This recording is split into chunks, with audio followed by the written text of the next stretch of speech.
It affected a lot of farms, a lot of buildings blew down, a lot of the crops on this higher ground got sandblasted really bad. The dust came barreling in, damaging crops along the way. The hardest hit crop, soybeans, especially those planted early.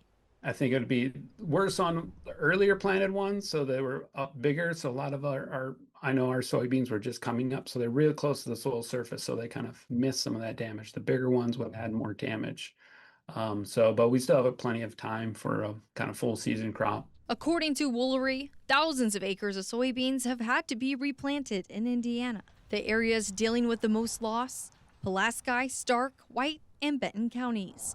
I talked with a seed supplier who works in all of them. He says he's been busy running replant seed to farmers and scouting with an agronomist to see what fields will make it and which ones won't. He says much of the damage was unavoidable. A lot of acres, and a lot of it wasn't even what that farmer did. Maybe it was what his neighbor did next door. You know, if he had just worked the field, a lot of the dust and a lot of the sand from the neighboring fields blew on a lot of the fields that were already done, which caused them to have a lot more damage. Both Woolery and Ayler say farmers are resilient and have different challenges each season.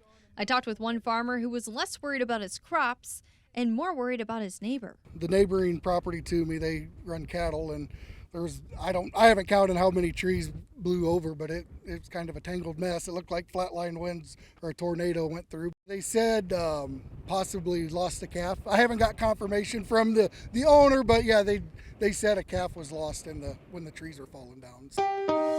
Thanks for watching. Here's another story you may like, and subscribe to the WSBT 22 YouTube channel.